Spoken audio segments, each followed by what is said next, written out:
mas eu tenho ministrado nesses dias sobre aquilo que nós estamos, a página que nós estamos virando, não é? Um capítulo novo, sobre uma nova estação. Semana passada, eu não sei se você lembra sobre o que eu ministrei. Alguém não lembra? Não fale. Mas se você lembra, ou se você quase lembra, você pode fazer assim, ó.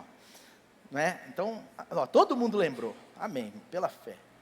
Mas sabe, semana passada eu ministrei sobre o que? Alguém pode falar bem alto? Kairos. Diga comigo, Kairos. O tempo de Deus, amém?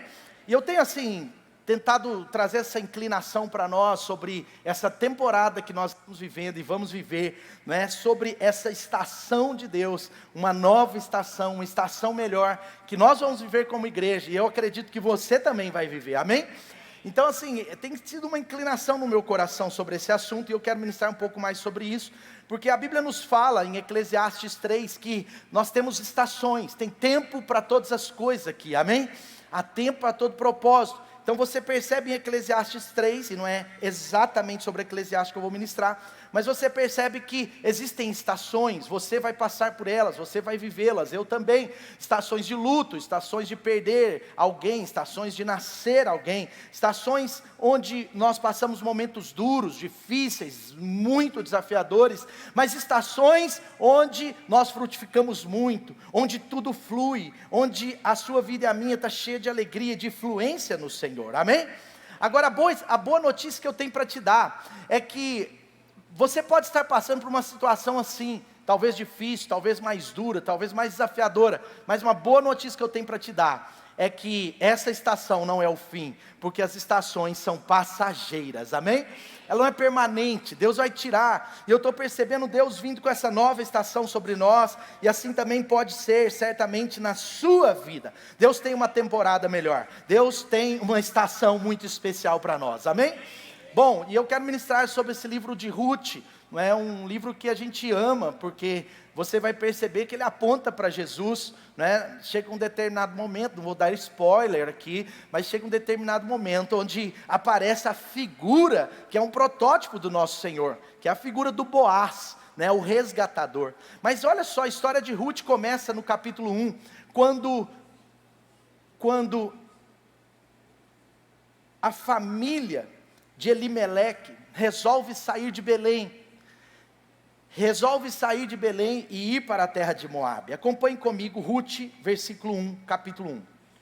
Na época dos juízes, houve uma crise na terra, houve fome na terra. Algumas versões dizem que houve fome e guerras na terra, mas há uma crise na terra. E um homem de Belém de Judá, com sua mulher e dois filhos, ele foi viver por algum tempo nas terras de Moabe. Diga comigo, Moabe. O homem chamava-se Elimeleque, sua mulher Noemi, e os dois filhos, Malom e Quilion, eram efrateus de Belém, chegaram a Moabe e lá ficaram. Mas acontece que passou um tempo, morreu Elimeleque, esse homem que sai da sua terra, vai para uma outra, sai da terra de Belém, vai para Moabe, ele morre. Agora ele deixa Noemi viúva. Ela ficou sozinha com seus dois filhos.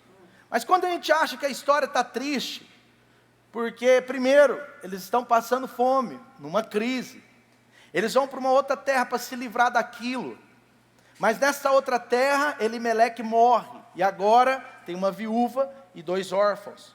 Mas para piorar, esses dois, eles eram casados, não é? Um casado com órfã, uma moabita, e o outro, estou no versículo 4, com Ruth, não é? Vamos dizer, coprotagonista desse livro, né? Depois de terem morado lá por quase 10 anos, agora eles estão 10 anos naquela terra, os filhos acabaram de casar, provavelmente pouco tempo, né? E não há nada tão ruim que não possa piorar nessa história. E olha só o que acontece, agora morreram também Malom e Quilion, e Noemi ficou sozinha, sem os dois filhos e sem o marido. Quando Noemi soube em Moabe que o Senhor viera auxiliar o seu povo, dando-lhe alimento, decidiu voltar com suas 2 noras para Belém, para a sua terra. Agora ela percebe que a crise de Belém tinha passado, e ela quer voltar para lá, mas agora ela está sozinha, sem o marido, sem os 2 filhos, mas ela ainda tinha as 2 noras. Assim, com as 2 noras, ela parte do lugar onde tinha morado Moabe, e ela vai com Noemi. E a história continua, eu vou resumir para você o versículo 8 até lá para o 18, mas a história continua. As 2 noras vão com ela, mas ela chega um momento, ela está muito triste, muito amargurada, e ela fala para as noras: olha, vocês não precisam estar comigo, vocês têm a vida de vocês, vocês são novas. Gente, elas eram casadas há pouco tempo, porque tinha 10 anos que eles habitavam em Moabe, quando morreu os meninos. E agora ela está dizendo: olha, vocês precisam viver a vida de vocês, mas Noemi decide, desafia elas a saírem de perto dela, mas Orfa sai e Ruth fica. Ruth agora diz, aquele texto tão conhecido, fala: olha, a sua terra é minha terra, seu povo é seu povo, por onde você for eu irei, eu não vou te abandonar, minha sogra querida. Quantos têm o mesmo coração? Poucos. Médios? Muitos, como eu, não é? Ela podia estar aqui para me ouvir, quem sabe sair uma lasanha hoje, mas ela está ministrando no Kids. Depois você conta para ela essa dedicação de amor, Danilo. Mas voltando à história, Ruth resolve estar com a sogra em qualquer lugar. Ela amava aquela sogra como uma mãe. E agora no versículo 19, diz assim: prosseguiram as 2 até Belém. Chegaram em Belém, e houve até um alvoroço por causa delas. Sabe, eles eram gente conhecida lá. E eles estão assim: será que é Noemi? Mas ela respondeu: não me chamem mais de Noemi. Infelizmente, as dores da vida mudaram o meu nome. Tem pessoas assim, que as dores da vida a transformam em outra pessoa, em outra personalidade. Noemi agora está dizendo: não me chamem assim, porque agora meu nome é Mara, pois o Todo-Poderoso agiu, tornando a minha vida muito amarga. Eu saí daqui de mãos cheias, mas estou voltando de mãos vazias. E assim fez o Senhor. E por que vocês estão me chamando de Noemi? O Senhor está contra mim. O poderoso me trouxe desgraça. E foi assim que Noemi voltou das terras de Moabe com a sua nora Ruth, a moabita. Agora olha só como termina esse versículo. Elas chegaram a Belém no início da temporada da colheita. Aleluia! Sabe, eu quero dizer para você que essa história, ela representa muito da nossa vida sobre uma virada de fase.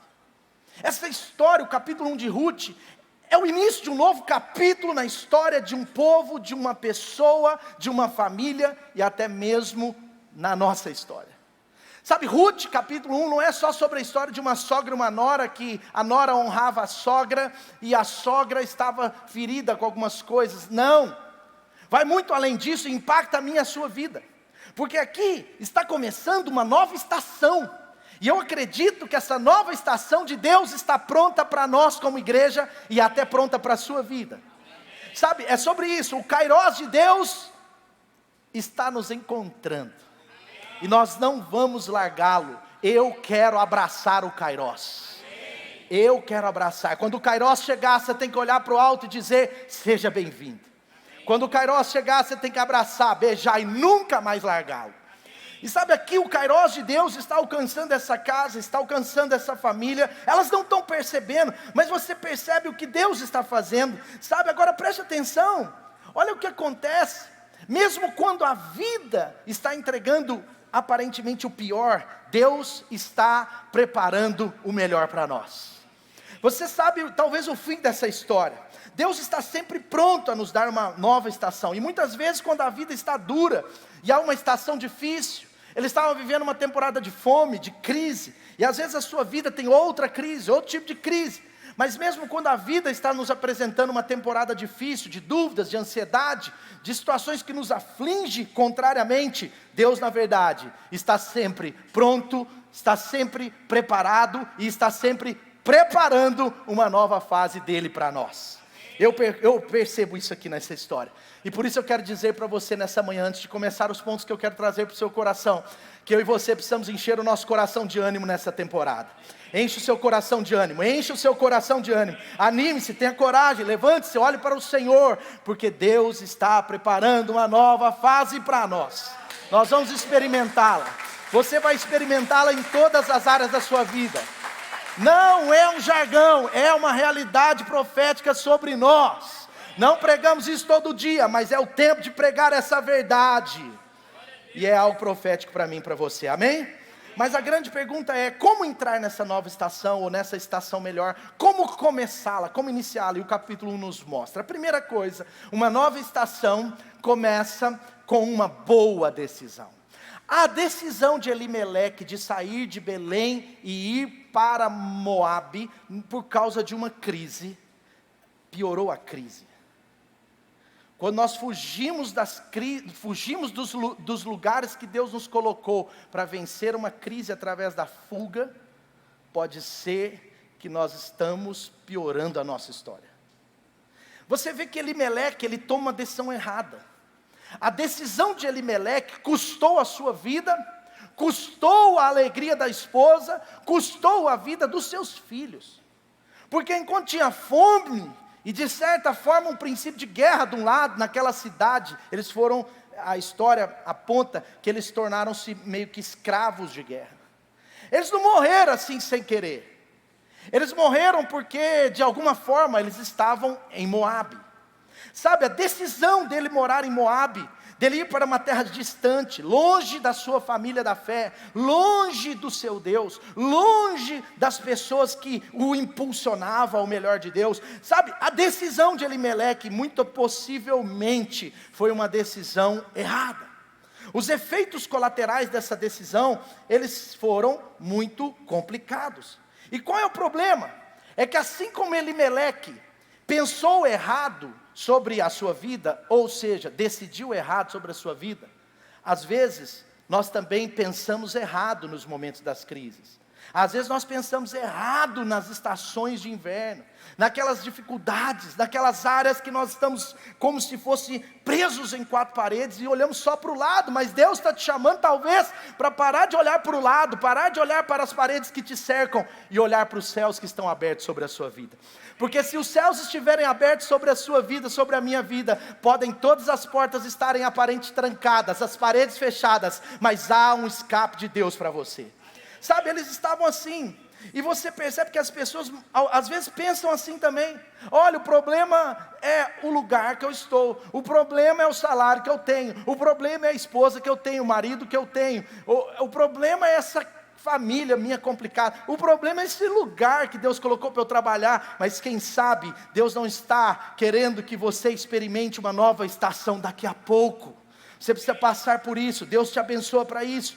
Então a sua terra prometida, às vezes não é outro lugar, mas a sua terra prometida é o lugar do seu propósito. Você precisa encontrá-lo. A terra prometida não é esse lugar do cômodo, esse lugar do conforto, esse lugar onde nós achamos que não vai ter batalhas, que não vão ter fomes, miséria, lutas, guerras, como estava acontecendo. Elimeleque talvez era tão raso na sua fé, que ele, quando vem a pressão sobre ele até com um impulso e um intuito, claro que ele não deve ter sido mal intencionado, mas com o intuito de salvar a sua família. Provavelmente os filhos eram jovens, nem eram bebês, mas ele foge justamente para o lugar da sua perdição. Ele foge para Moabe.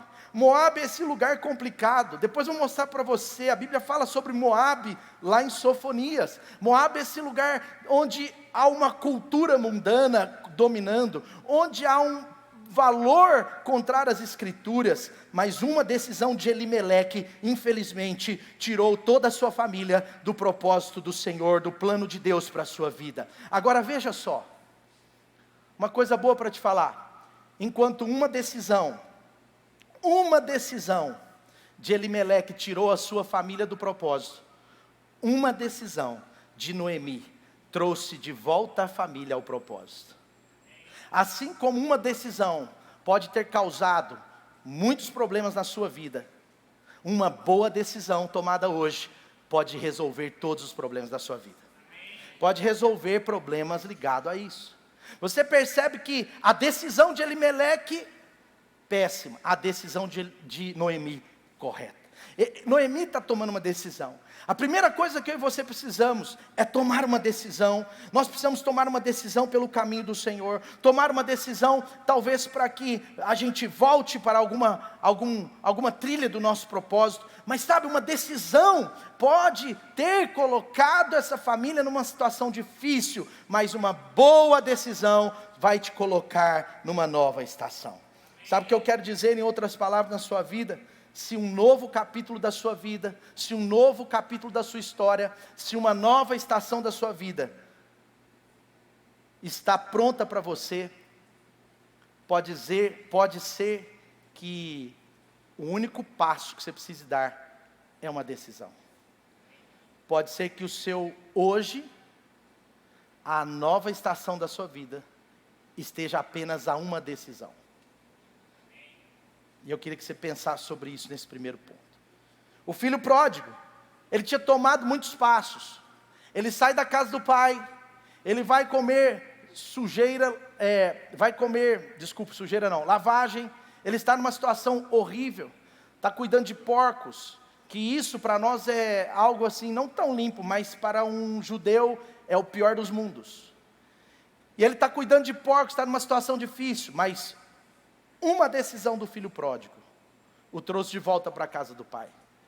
Uma decisão transforma todas as coisas. Para você começar a nova fase de Deus para a sua vida, é necessário uma decisão. A decisão dos discípulos de seguir e caminhar com Jesus mudou a vida deles. Mas melhor do que isso, a decisão daqueles 12 homens de tornarem-se discípulos fiéis de Jesus não só mudou a vida deles, mas mudou toda a história da humanidade. Uma decisão rumo a Jesus Cristo na sua vida, não só muda a sua vida, mas potencializa mudanças na vida de outras pessoas. Vai mudar a sua casa, vai mudar pessoas que convivem com você, vai mudar os ambientes, porque um ambiente, quando chega um crente de verdade, ele é transformado. Vai mudar a atmosfera do seu lar, vai mudar muita coisa, porque quando alguém toma uma decisão por Jesus, ela é transformada, mas outras pessoas também serão transformadas através da sua transformação. Amém? Você está entendendo? A decisão dessa mulher era muito importante. Se você quiser ter uma nova estação na sua vida, se você quiser viver essa nova estação, você precisa abraçar uma decisão. Sabe, se uma decisão ruim ou uma falta de decisão te levou a uma situação difícil na área financeira, de acordo com a sua família, na sua família, no seu trabalho, na sua história de vida, eu quero dizer para você, há tempo de mudança. Você pode tomar uma boa decisão hoje. Se você ainda não decidiu por Jesus Cristo, eu quero dizer para você, você pode decidir por Ele hoje. Se você talvez não decidiu andar tão próximo de Jesus e está sempre com um passo atrás, Jesus está falando, dê mais um passo à frente. Essa decisão vai mudar toda a sua história. Uma decisão nos leva a uma nova fase. Talvez você precise tomar uma decisão nessa manhã. Qual é a decisão? Qual é a decisão que você pode tomar e que vai começar uma nova estação na sua vida? Uma decisão por ser fiel no seu casamento, uma decisão por não ficar com uma vida de pecado mais e buscar auxílio no Senhor, auxílio em pessoas confiáveis. Talvez uma decisão para abrir mão de um orgulho numa área, porque se existe uma área da sua vida que está mega hiper protegida no sentido negativo, mega hiper blindada no sentido negativo, pode ser que está blindada com um vidro de 7 camadas chamado orgulho. Você pode largá-lo, você pode decidir ser a pessoa humilde diante de Deus, com coração singelo diante de Deus. Talvez você pode decidir hoje ser fiel a Deus, mesmo na crise que você eventualmente está passando. Sabe, mesmo se você estiver passando crise, você pode ser fiel ao Senhor. Talvez você precise decidir amar sua família, apesar de. Amar os seus filhos, sua esposa, seu marido, apesar de. Talvez você precise amar um líder, um amigo, uma pessoa especial para você, apesar de, porque você vai conseguir ser bênção na vida dela e receber através da vida dela. Eu não sei o que você precisa, mas é certo, se você quer uma nova estação, meu irmão, minha irmã, meu amigo aqui nessa manhã, se você quer uma nova estação na sua vida, tem que ter uma decisão. E Deus te capacita para tomar essa decisão. Uma decisão de voltar a amar alguém, de perdoar alguém, uma decisão de crescer, uma decisão de ser novamente generoso com Deus se você deixou de ser, uma decisão de ser aquela pessoa com o caráter de Cristo que Deus te chamou para ser. Uma nova estação começa com uma boa decisão. Segunda coisa nesse texto, você percebe nessa história que eu li para você, eu já meditei nela, que a sua vida só começou a ser restaurada, e Ruth continua, talvez vou pregar mais sobre isso, mas que a sua vida, a vida de Ruth, de Noemi, só começou a ser restaurada, obviamente a de Ruth também, mas quando ela voltou para Belém. No caso de Noemi, a sua grande decisão foi sair de Moabe e voltar a Belém. Se você quiser uma temporada melhor, uma nova temporada na sua vida, ela sempre começará a partir de Belém. Vou te explicar. O que significa Belém em hebraico? O que significa Belém no contexto bíblico? A Bíblia aponta Belém como uma cidade tão importante. Por exemplo, em Belém, Davi foi coroado rei. Por exemplo, em Belém, o nosso Senhor Jesus, o nosso Salvador, nasceu. Não é Belém do Pará. Por favor. Quando eu era criança, eu tive que fazer essa pergunta à professora da escola dominical. Tia, o meu pai voou até Belém. É lá? E ela disse, não é lá. E eu fiquei muito frustrado, porque eu queria que ele fosse brasileiro. Mas volta, olha só, Belém significa mais do que um lugar de bênção. Foi Jesus quem nasceu. Você vê profetas passando lá como Elias, como Eliseu. Você percebe tantas histórias que envolvem Belém nas escrituras, mas Belém significa biblicamente a casa do pão, o lugar onde tem alimento. Sabe, o pão na Bíblia era um elemento fundamental. Agora olha que incrível, pão, quando a gente pensa casa do pão, a gente pode viajar um pouco nisso, porque nas escrituras, o pão é mencionado em várias vertentes, mas sempre ele está como algo fundamental nas mesas das casas. O pão em relação ao templo no Velho Testamento, ele significava pelo menos duas coisas. Eram os pães da proposição. O que é proposição? Eram os pães da oferta. Os pães eram ofertados. Os pães eram o que eram entregues. Mas também tinha os pães da presença, porque sem pão não tinha presença.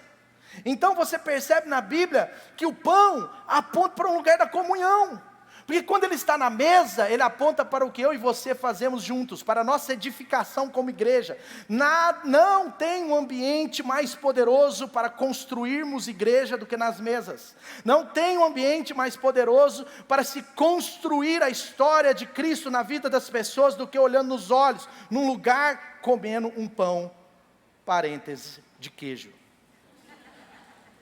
Sabe, não tem. Eu estava em São Paulo nesse feriado, numa maravilhosa conferência do GKPN, e é interessante, meus irmãos, que eles tentam, mas não conseguem. R$8 um pão de queijo, e um mineiro atreveu-se a comprar, e o trem estava ruim demais, e eu perguntei para a moça, esse pão de queijo é de Minas? Ela falou assim, não, é produzido aqui perto. Eu falei, é por isso. Vocês têm que comprar o pão de queijo original, gente. Pode vender até mais caro, né? Porque você sabe, né? São Paulo, pãozinho com manteiga é R$12. E o pão de queijo é 8, no mínimo, né? Mas não era importado de nós. Por isso que era bem mais ou menos. Mas sabe, a mesa é esse lugar. O que significa isso para nós na prática? Sabe, só falando uma coisa que eu me esqueci. No Novo Testamento, o pão tem várias interpretações, mas por exemplo, no Novo Testamento, inicialmente Jesus, ele fala, eu sou o pão da vida. Aquele que se alimenta de mim, ele vai receber a vida. Jesus está dizendo, olha, você precisa se alimentar de mim. Enquanto no Velho Testamento a presença estava ligada exclusivamente a um lugar, no Novo Testamento a presença de Deus é uma pessoa, e você pode ter acesso a essa pessoa, você pode ter acesso à presença do Espírito Santo, à presença de Jesus na sua vida, você pode ter acesso à presença de Deus. Em outras palavras, se você quiser uma nova estação na sua vida, você precisa se aproximar do pão do céu, de Jesus Cristo. Ele traz a presença necessária para você atravessar para a nova estação. Sem Jesus, você não tem a ponte para o novo de Deus na sua vida. Mas com Jesus, a ponte está construída. Com a presença de Deus você vai alcançar, você vai chegar. A presença de Deus não pode faltar. Por isso que o propósito de Deus na vida de Noemi não aconteceria em Moabe, tinha que ser em Belém. Cara, vai para a casa moça, vai para a casa dos pães. Você precisa voltar ao lugar de comunhão com a sua igreja, voltar ao lugar de comunhão com o seu Deus. É isso que ele está dizendo. Belém é esse lugar. Belém não é só um lugar de milagres na Bíblia, não é só um lugar de coroação na Bíblia, não é só o lugar do nascimento do nosso Senhor Jesus, mas Belém é esse lugar onde nós estamos protegidos pela presença de Deus, porque nada te protege mais do que a presença de Deus na sua vida, e também protegidos pela família da fé. Quando você está na mesa com pessoas como eu e você, imperfeitas, mas que estão no mesmo propósito, buscando ao mesmo Deus, com a mesma missão de vida, algo de Deus acontece em conjunto. A sua bênção alcança o outro, a bênção do outro te alcança. As temporadas parece que acontece tudo junto. Eu me lembro quando, uma vez que aconteceu comigo, eu estava orando ao Senhor, e no dia que eu comprei um apartamento novo em 2000, eu não lembro se era 2011, 2010, nós casamos em 2008, tivemos nosso primeiro apartamento, depois compramos o outro maior, e eu me lembro que os nossos discípulos não tinham casa, não tinham apartamento na época, né? A nossa mesa de discipulado principal, ninguém tinha apartamento. E eu lembro que eu falei assim, Senhor, por favor, Pai, que essa bênção não só me alcance, Pai, mas que essa bênção alcance os meus filhos. Eu não estava constrangido pelo que Deus estava fazendo na minha vida. Você não pode se constranger do que Deus te dá, mas você pode sim querer que o que Deus te dê alcance outras pessoas também. Então eu não estava rejeitando a bênção de Deus em função dos outros não ainda terem, mas eu estava abraçando a bênção, mas querendo expandi-la para a vida deles. E aí eu lembro que quando Deus foi derramando aquela bênção na minha vida, um dia eu estava no meu tempo a sós com Deus, eu na presença de Deus, clamando pelos meus discípulos, falando, Senhor, alcança eles com essa bênção. Todos eles desejam também ter o próprio apartamento, a sua casa, e nenhum tinha. Eu falei, Senhor, alcança-os com essa bênção. E eu me lembro que Deus falou assim, todos que estão à mesa com você experimentarão das bênçãos que são derramadas sobre a sua vida. Porque quando eu derramo sobre você, eu derramo sobre a sua mesa. E passou um ano, todos os nossos discípulos compraram uma casa ou um apartamento. Amém? Você entende como flui a bênção de Deus? Foi ou não foi? Eu lembro, Douglas comprou, Felipe comprou, Lucas comprou, pastor Lucas, todos, e aconteceu uma coisa que eu não sei explicar. Sabe por quê, gente? Porque é o seguinte, quando a bênção de Deus nos alcança, ela alcança a nossa casa. A bênção de Deus que alcança você, alcança a sua casa, sua família, e alcança a família da fé. Quando um recebe um dom, a igreja recebe um dom. Quando um prospera, a igreja prospera. Todos prosperamos juntos, todos somos abençoados juntos. Quando alguém tem um dom, a igreja tem um dom. Uma vez eu escutei um pastor falando assim, lá na minha igreja tem 8 dons do Espírito, falta só um, e eu estou clamando por ele. Aí eu falei, aí na época eu era bem assim, início do ministério, eu não entendi. Eu falei, mas todos têm 8 dons? Aí ele, não, alguns têm outro tem 2, outro tem 3, mas na igreja eu já vi 8, agora falta um, aleluia, porque um dom do Espírito que Deus te dá, Ele está dando para a igreja também. Uma bênção de Deus na sua vida é uma bênção da sua família, e até da sua família da fé. Então você pode erguer as mãos para o alto nessa manhã comigo, erguer as suas mãos para o alto nessa manhã comigo e dizer assim, Senhor, eu quero o pão da tua mesa, o pão da comunhão com os irmãos, e o pão da presença do Espírito Santo na minha vida. Uma nova estação não acontece sem a presença do Espírito Santo e sem você estar enraizado em Belém. Moabe é um lugar, gente, que às vezes te oferece uma coisa boa, que às vezes aparentemente te oferece um banquete, mas te entrega migalhas. Sofonias diz assim, eu não lembro aonde, me desculpem, mas diz assim lá em Sofonias: juro pela minha vida, declara o Senhor dos Exércitos, que Moabe se tornará como Sodoma, e os amonitas como Gomorra, um lugar tomado por ervas daninhas, poços de sal, uma desolação perpétua. Olha só, Moabe tipifica a frieza, a falta de frutificação, tipifica o sistema do mundo, tipifica um ambiente enganador, que parece, mas não é. Mas deixa eu te explicar, Deus te chama para permanecer em Belém até o último dia da sua vida, permanecer firme na igreja de Cristo, permanecer firme no seu tempo a sós com Deus, firme com a palavra de Deus, que é o pão que te alimenta, que é o pão que me alimenta, sabe, uma temporada difícil em Belém, meu irmão, você pode ter certeza, que é bem melhor do que viver em Moabe. Algumas pessoas abandonam os Beléns de Deus, nas temporadas difíceis, achando que Moabe é o seu lugar, mas uma temporada difícil, na presença de Deus, vale mais do que 1000 temporadas em outro lugar. Salmos 84, diz assim, como é agradável, Salmo 84, 1, como é agradável o lugar da tua habitação, como é agradável a presença de Deus em nós, como é agradável estar à mesa com os irmãos, estar na celebração, estar nos cultos, estar na célula, estar nos meus tempos de discipulado, mentoreamento, como é agradável. Olha o que ele diz no versículo 2, a minha alma deseja ardentemente, a minha alma deseja ardentemente, e chega até a tremer, pela presença do Senhor, pelo lugar da tua presença. E aí ele continua, e ele fala assim no versículo 4, como são felizes os que habitam em tua casa, eles te louvam sem parar.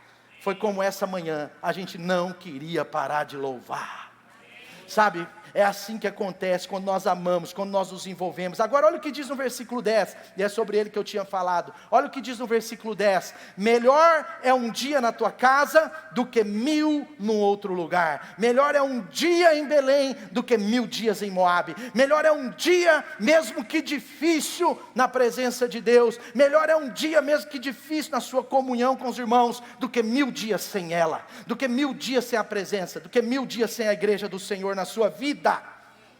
Amém? E sabe, gente, quando Deus fala de um princípio, Deus não está falando para impor regras, Deus não gosta de regra, porque Deus não força a gente, quem gosta de regra é quem gosta de forçar. Deus não é o cara da censura, censura parece mais com o diabo. Sim? Sim? Sim? Tem dúvidas? Estão entendendo? Entende o sistema? Censura não parece com Deus. Deus não parece. Sabe, Deus, não, quando Ele cria um princípio, gente, não é para, você tem que obedecer, senão eu te dou um chute para o inferno. Queimei. Gente, Deus cria princípios para nos abençoar, para nos fazer ter uma vida de sucesso. Quando em Hebreus capítulo 10, versículo 23, olha o que diz, Hebreus capítulo 10, versículo 23, 24 e 25, olha o que diz, mantenhamos firmes a esperança que professamos, nós professamos o nome do Senhor Jesus, então mantenhamos firmes nessa esperança, porque quem prometeu é fiel. Olha o 24, diz assim, importemo-nos uns com os outros, para nos incentivarmos ao amor e às boas obra. Então você tem que importar com a pessoa do seu lado, importar com uma pessoa que sumiu da célula, importar com uma pessoa que está numa temporada difícil, importar com uma pessoa que precisa da sua ajuda em qualquer área que seja. Agora olha o 25, ele fala, e não deixemos de nos reunir como igreja, não deixe de congregar. Por quê? Porque tem que ter muita gente no culto. Não, é porque a sua vida tem que ser alimentada com o pão do céu. É porque eu e você precisamos de Belém na nossa vida. É porque as estações de Deus, o Kairós, vem sobre nós quando nós estamos enraizados em Belém. Deus não está falando isso como uma regra. Por isso que é difícil falar, é pecado, não é pecado. Não é pecado, esquece o pecado. Olha para a graça de Deus, olha para a bênção de Deus, e olha para o poder do princípio, porque os princípios te levam a um outro nível. Deus não estabelece princípio para nos destruir, pelo contrário, é para construir homens e mulheres de sucesso nessa terra. E não nos deixemos de reunir como igreja, segundo o costume de alguns. Naquela época já tinha gente acostumado a não reunir. Ah não, o dia que der eu vou. Ah, hoje está difícil, hoje vai passar no Fantástico, né? O pitbull que atacou o menino no parque. Eu quero ver o pitbull mordendo a criança. Ah, hoje vai passar a vitória do Trump. Oh. Hoje vai passar. Aí a gente, meu Deus do céu, gente, tem que ser um valor na minha vida e na sua vida. Por quê? Porque o lugar da nova estação vai sair das mesas onde tem pão. É na casa do pão que Deus derrama o novo na sua vida. Não é em Moabe. Diga comigo, não é em Moabe. Então não é uma lei, mas é um princípio. Você vem por amor à casa de Deus. Mas procuremos encorajar uns aos outros, sobretudo nos últimos dias. No final dos tempos, o amor de muitos se esfriará, os homens se tornarão egoístas, avarentos, amantes de si mesmos. Entende? Então nós estamos vivendo esses dias, pode ser que eles sejam mais 50 anos, mais 100 anos, eu não sei, mais 10 anos, mas nós estamos vivendo esse dia. Se naquela época já era meio que quase o dia, hoje é o dia. Amém? Amém ou não? Sabe por que a igreja primitiva era poderosa? Porque a igreja primitiva aprendeu o valor do pão. A igreja primitiva vivia diariamente em Belém. Não é sobre uma cidade, é sobre uma posição. A igreja primitiva comia o pão de casa em casa e no templo. A Bíblia enfatiza isso. E a igreja primitiva tinha sucesso. E se quisermos nos manter fortes, nós temos que estar à mesa com os nossos irmãos, no templo e nas casas. E temos que estar conectados à presença gloriosa de Jesus. Amém? João 6,48, e eu passo para o último ponto. João 6,48, ele diz assim: eu sou o pão da vida. Versículo 50, todavia, está aqui, Jesus falando, o pão que desceu do céu, para que não morra quem dele comer. Eu sou o pão vivo que desceu do céu, se alguém comer desse pão, viverá para sempre. Este pão é a minha carne, que eu darei daqui a pouco a vida pelo mundo, amém? Que eu darei pela vida do mundo, que eu darei pela humanidade, aleluia! Se você quiser um novo começo, se você quiser uma nova estação, primeiro, uma boa decisão. Segundo, você precisa decidir, você precisa manter-se firme, você precisa valorizar a Belém de Deus, amém? Terceiro e último, olha o versículo 19, eu já li, mas eu quero repetir, porque aqui tem um destaque. Olha o que diz: prosseguiram, pois, as duas até Belém. Ali chegado, todo o povo ficou alvoroçado por causa delas. Será que é Noemi? Perguntavam as mulheres. Olha o versículo 31, para ser mais objetivo. 21, desculpa, não tem 31, né, gente? Isso é problema de óculos. Versículo 21, diz assim: de mãos cheias eu saí daqui. Porque Belém não é lugar de esvaziar as mãos, mas de enchê-las da bênção de Deus. Nos dias bons ou nos dias difíceis, maus. Por isso que Moabe é um engano. Moabe é o lugar que suga o que estava nas suas mãos. Por isso, quando uma pessoa, gente, está fraca na fé, nós temos que ter um coração pastoral. Nós temos que incentivar em amor. Nós temos que lembrá-la que ela é filha do Senhor. Nós temos que lembrá-la que os pecados que ela possa ter cometido, porque o pecado deixa as pessoas opressas, tristes, e às vezes acusadas, culpadas. Mas o nosso papel não é ser juiz dessas pessoas, nunca, mas falar para elas: olha, você pode ter pecado, pode ter acontecido isso, mas não tem pecado, por maior que seja do tamanho da graça de Deus sobre a sua vida. Pode ser o maior pecado, a graça é sempre maior. Pode ser o maior pecado, você não deixa de ser filho por Ele, porque a salvação não é por obras, é pela fé. E isso traz para a pessoa a condição dela se arrepender. Porque ninguém vai estar no inferno pelos pecados que cometeu. Em nenhum lugar da Bíblia você vai conseguir isso. O que lança uma pessoa no inferno não é o pecado, mas é a incredulidade. Quem vai estar lá é quem não crê. Então vai ter gente boa, vai ter gente santa, mas que não creu. A salvação é única, exclusivamente pela fé. E há 20 dias atrás nós fizemos 20 anos nós fizemos 500 e poucos anos da reforma, certo? 500 e poucos anos da reforma. E o que foi a reforma? Foi isso, foi entender a graça de Deus de novo, voltar a entender a graça. Isso não é permissão para pecar, mas isso é a condição para vencer o pecado. Quantos estão entendendo? É porque a gente sempre vai entender a lei, mas a graça tem que tomar a gente. Então volta um pouquinho, por isso que nós temos que ir atrás das pessoas que às vezes estão fracas na fé, porque o diabo não quer só tentar contra a vida dela, mas tentar contra tudo que Deus já colocou em suas mãos. Noemi sai de Belém com as mãos e volta com as mãos. Sabe, você pode estar com as mãos meio cheias ou meio vazia, depende do ponto de vista. Mas se você permanecer firme em Belém, as suas mãos estarão cheias. Belém é o lugar que Deus usa para encher as suas mãos, encher o seu coração, encher de bênçãos sem medida. Versículo 22. Foi assim que Noemi voltou para a terra de Moabe, com sua nora Ruth, a moabita.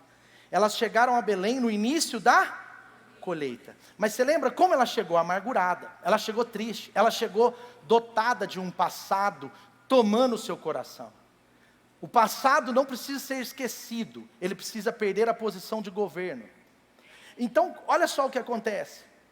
Ela sai e volta para Belém, mas a posição de governo ainda era ainda era a terra de Moabe. O que eu quero dizer é o seguinte: para você começar uma nova estação, você precisa também deixar a velha. Porque muitas pessoas querem viver a nova com a velha misturada, mas a nova é a nova, a velha é a velha. O que passou, passou, e o que chegou, chegou para ficar. Ela estava de mãos vazias, mas a colheita já estava pronta. Sabe o que acontece? As estações difíceis nas nossas vidas não são permanentes, elas vão passar. Mas se nós tivermos que passar por uma nova, nós precisamos deixar a velha. E apesar de estar na porta de uma nova estação, Noemi ainda estava com o coração na velha. Tem pessoas que Deus está pronto para dar a nova estação, mas não tem sensibilidade sobre ela. Não tem percepção sobre a nova. Por isso que eu estou pregando esses dias, para despertar você sobre isso. Porque às vezes não é por mal, mas nós estamos tão focados no nosso relógio que a gente não vê o Kairos. Não é por mal, nós estamos tão focados na chuva que está lá fora, que a gente esquece que é primavera. Porque hoje, pelo menos na minha casa à noite, estava um friozinho. E eu poderia julgar que era inverno, mas é a primavera.